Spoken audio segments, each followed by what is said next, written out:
Kayong dalawa. Wala kayong ginagawa doon. Labas yung mga papers. Dali.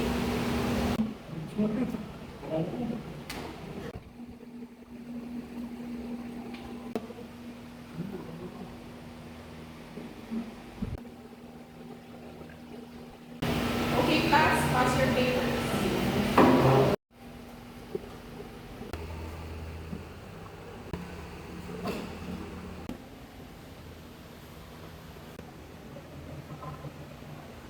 Hoy, kayong dalawa, nasiro kayo. Dahil sa pag-ML nyo, mawawarningan kayo. Pupunta kayo sa guidance. Very good. A perfect thing.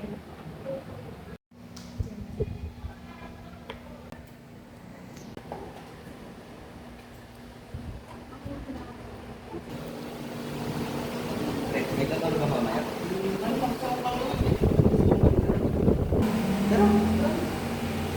Labas mo sa mo. Sama pre? Sama ka. Sama ka. Pala rin yan? Sama ka na. Sige, sige, sige. Continue.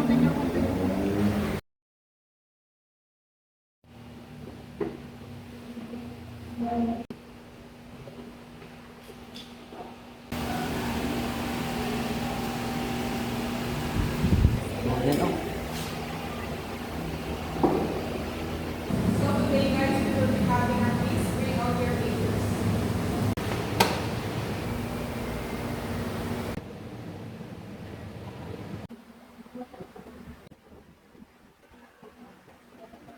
Okay guys, pass your papers and you may now learn.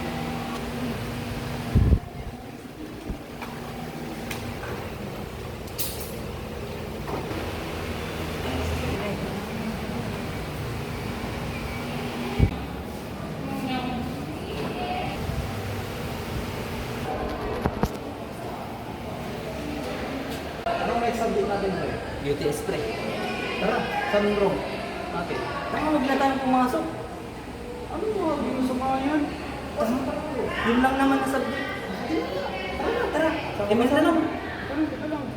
Mapagalitan ako. Hindi yan, isa lang. Sige, tara na.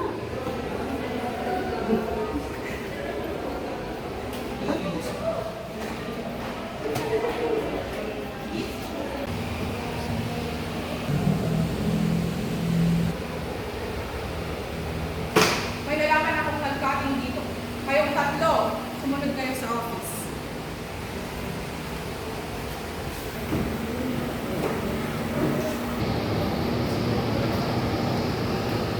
Habasi. Ano tong nalaman?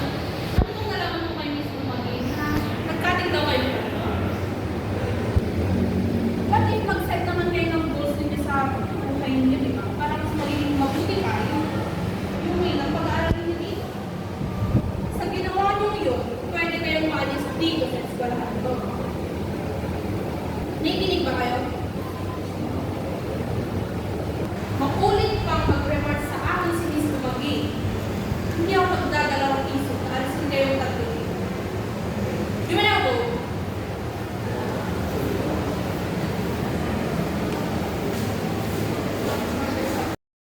Success is not a destination, but a journey guided by the goals you set.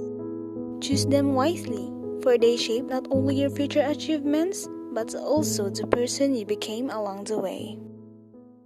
Isip ko lang yun. What if wala tayo malas? Huwag na tayo magkain. Hindi na try tayo maglaro ng email sa klase. Tawa. Para mapakot sa buhay natin. Remember that success is not just about reaching the destination, but also about enjoying the process and learning from the experiences along the way. Surround yourself with supportive individuals who encourage and motivate you to pursue your goals. Reflect on your values and aspiration to set meaningful goals aligned with your true desire.